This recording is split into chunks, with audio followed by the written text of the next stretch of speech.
చూద్దాం ఏమైతుంది. రైట్, గోవర్ధన్ రెడ్డి గారు మళ్ళీ వస్తాం మీ దగ్గరికి. మనతోటి బీజేపీ సీనియర్ నేత వెంకటరెడ్డి గారు జూమ్ కాల్ అందుబాటులో ఉన్నారు, ఆయనతో మాట్లాడదాం. వెంకటరెడ్డి గారు నమస్తే అండి. నమస్తే. నమస్తే వెంకటరెడ్డి గారు, మన గోవర్ధన్ రెడ్డి గారు మాట్లాడింది విన్నారు, ఆచార్య గారు మాట్లాడింది విన్నారు, రెస్పాండ్ కండి మీరు. ఇప్పుడు ఒక్కటి లక్ష్మీనాథ్ గారు మిత్రులంతా మాట్లాడినారు.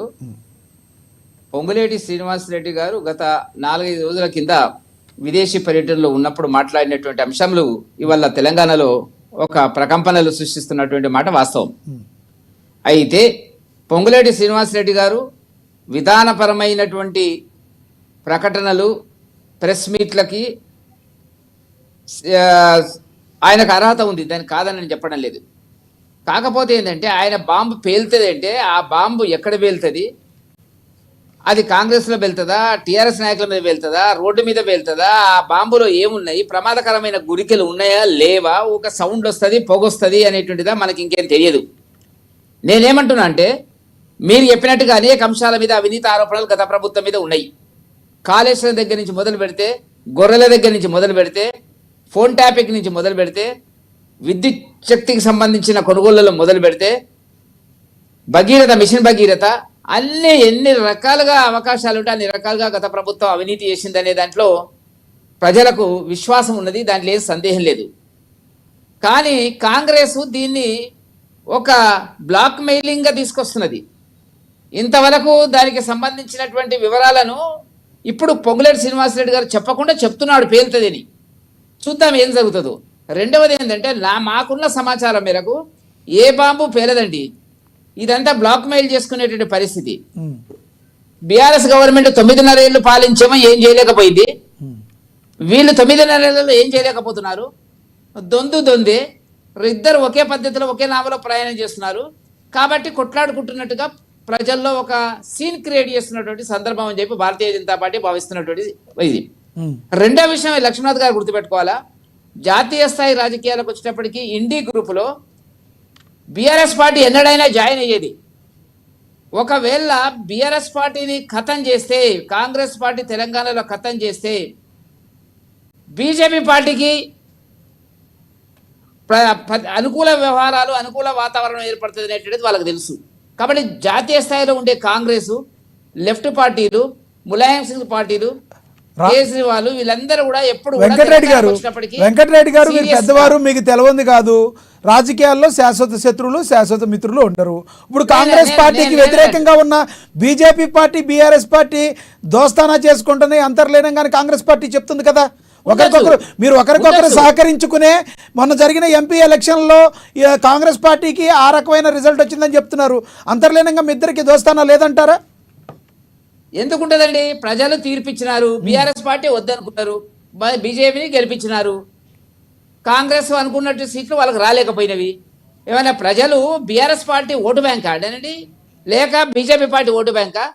ఆయా పరిస్థితుల్లో ఆయా ప్రభుత్వాలు అనుసరించే విధానాలు, పరిపాలన ఆధారంగానే ప్రజలు తీర్పిస్తారు, ఓటేస్తారు తప్ప వాళ్ళ ఓటు వీళ్ళ ఓటు రాసుందండి ఎక్కడన్నా? ప్రతి పార్టీకి ఉంటుంది. బీఆర్ఎస్ పార్టీకో 10% 15%, కాంగ్రెస్కో 10% బీజేపీకో 10-12% స్థిరమైన ఓట్లు ఉంటాయి. మిగతా ఓట్లన్నీ కూడా ఆయా కాలంలో వచ్చేటువంటి మార్పులు, విధానాలు, మేనిఫెస్టోలు, అనుసరించిన విధానాలు, పరిపాలనకు సంబంధించిన అంశాల మీదనే ఓటింగ్ జరుగుతుంది తప్ప చాలామంది మిత్రులు చెప్తున్నారు బీఆర్ఎస్ ఓట్లన్నీ బీజేపీకి వచ్చినాయి. అట్లా కుదరదండి, అది అనుకోవడం పొరపాటు అది. కాబట్టి నేను చెప్పదలుచుకున్న పాయింట్ ఏంటంటే, ఏనాడు కూడా కాంగ్రెస్ పార్టీ బీఆర్ఎస్ పార్టీని ఖతం చెయ్యదు. ఖతం చేస్తే వాళ్లకు బీజేపీ పార్టీతో పోటీ పడాల్సి ఉంటుంది, అడ్రస్ లేకుండా కాంగ్రెస్ పోయే పరిస్థితి ఏర్పడుతుంది. కాబట్టి దాన్ని బతికించుకోవాలనే ప్రయత్నం చేస్తున్నారు. కాంగ్రెస్ మీరు ఒక కొత్త వాదం తీసుకొస్తున్నారు, బతికించుకోవాలి. కరెక్ట్, అది క్వశ్చన్ అడుగుతున్నారు. గోవర్ధన్ రెడ్డి గారు ఏదో క్వశ్చన్ అడుగుతున్నారు, మిమ్మల్ని క్వశ్చన్ అడగండి సార్. ఆయన బీజేపీ పార్టీ దొంది అంటున్నావు కదా, మరి ఏం మీరు ఎలగబెట్టింది ఏందో 10-11 సంవత్సరాల్లో మీరు ఒకసారి చెప్పాల్సిన బాధ్యత ఉంది. నల్లధనం తెస్తాని చెప్పారు, ఒక్కరన్నా నల్లధనం 1 రూపాయని వచ్చిందా? నెంబర్ 1. నెంబర్ 2, సంవత్సరం 2 కోట్ల ఉద్యోగాలు ఇస్తామని చెప్పారు. ఏ ఉద్యోగాన్ని ఇచ్చారు? భారతదేశానికి సంబంధించిన వరకు గరీబ్ హఠావో గరీబ్ పేదవాళ్ళకి సంబంధించిన వారు ఏమైనా స్కీమ్ తీసుకొచ్చారా? ఏదో టైంపాస్ నడుస్తుంది తప్ప ఏమైనా చేసిన సందర్భం ఉందా? మీరు చేసిన సందర్భం ఓన్లీ చెప్తున్నా మత రాజకీయాలు చేసుకుంటూ టైంపాస్ చేస్తూ నడిపిస్తారు తప్ప మీరు గొప్పలు చేసింది ఏం చెప్పరాదు. ఒకసారి బీజేపీ పార్టీకి కాంగ్రెస్ వాళ్ళు చెప్తారంటే బీజేపీ కాంగ్రెస్ ఒకటే చెప్తారు. కాంగ్రెస్ వాళ్ళు ఏం చెప్తారంటే బీజేపీ బీఆర్ఎస్ ఒకటి అంటారు. అసలు ఎవరికి కాదు. మేము ఉద్యమం చేసిన పార్టీ అంటే వెంకరెడ్డి గారు ఇక్కడ నేను చెప్పానండి, మేము ఉద్యమం చేసిన పార్టీ తెలంగాణ రాష్ట్రంలో తెలంగాణ రాష్ట్రం కొరకు పెట్టిన పార్టీ టీఆర్ఎస్ పార్టీ. ఆ పార్టీలో మేము ఉద్యమం చేసి 14 సంవత్సరాలు ఉద్యమం చేసి తెలంగాణ రాష్ట్రం సిద్ధించడానికి మేము ముందు వరుసలో ఉన్నాం. దానికి కంపల్సరీ తెలంగాణ సిద్ధించినాం. తెలంగాణ వచ్చిన తర్వాత 10 సంవత్సరాలు అధికారులు ఉన్నాం. అధికారులు ఉన్న తర్వాత దేశంలో నెంబర్ 1 వెల్ఫేర్లో కానీ డెవలప్మెంట్ నెంబర్ 1 రాష్ట్రం తీర్చినాం. అది వదిలేసి మీరు మాకు సంబంధం ఉంది. మీరు కాంగ్రెస్ కాపాడుతుంది ఇప్పుడు బీజేపీ పార్టీని చేరితే ఎవరైనా చేరితే వాడు పునీతుడు అయిపోతాడు. ఎగ్జాంపుల్ చెప్తున్నా, సుజనా చౌదరి గారు, సీఎం రమేష్ గారు గతంలో టీడీపీలు ఉన్నప్పుడేమో వారికి నోటీసులు పంపుతారు. ఆ 11 సంవత్సరాలు ఇంతే మీ పార్టీలు చేయని తర్వాత ఇంతవరకు ఒక్క రోజు కూడా ఒక ఎంక్వైరీ లేదు, ఒక నోటీస్ లేదు, ఏమి లేదు.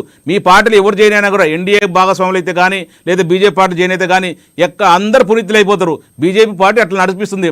ఓన్లీ ఈడీని లేకపోతే ఐటీని లేకపోతే మన ఎంక్వైరీ సంస్థలు మొత్తం జేబులో పెట్టుకొని జేబు సంస్థలు తయారు చేసుకుంటుంది. ఏం లేదు. ఇస్తాను ఆయన టైం కదా, చెప్పండి. ఆయన తర్వాత మళ్ళీ మనతో ఇంకొకళ్ళు ఉన్నారు. గోవర్ధన్ రెడ్డి గారు మీరు నమ్మినా నమ్మకపోయినా నేను చెప్తున్నా, మాకు చెప్తారు కదా మేము బీఆర్ఎస్ పార్టీ వాళ్ళు బీజేపీ సహకరించిందని చెప్పి, లేదా అదే పార్లమెంట్ ఎలక్షన్లో కాంగ్రెస్ వాళ్ళని చెప్తారు బీజేపీ సహకరించింది. మేము ఎవరిని సహకరించలేదు, మా ప్రయత్నం మేము చేసినాం. కాకపోతే దేశంలో 2 విడిపోయినాయి. ఇండియా గవర్నమెంట్ లేక రాహుల్ గాంధీ మోడీ గారు బీజేపీ వాళ్ళు సహకరించారు కాంగ్రెస్ వాళ్ళకు. మీ కాంగ్రెస్ వాళ్ళకి ఏం చేశారు? మీ కాంగ్రెస్ వాళ్ళు ఇక్కడ పట్నం మహేందర్ రెడ్డికి ఇక్కడ ఓల్డ్ ఉంటే తీసుకుపోయి నువ్వే మాట్లాడతావు. గోవర్ధన్ రెడ్డి గారు నీ మీద గౌరవం నువ్వు ఇస్తే నాకు ఇక్కడ గౌరవం. మీరు పట్నం మీకు ఎందుకు సహకరించారు కాంగ్రెస్ వాళ్ళని చెప్తున్నా. పట్నం మహేందర్ రెడ్డి గారు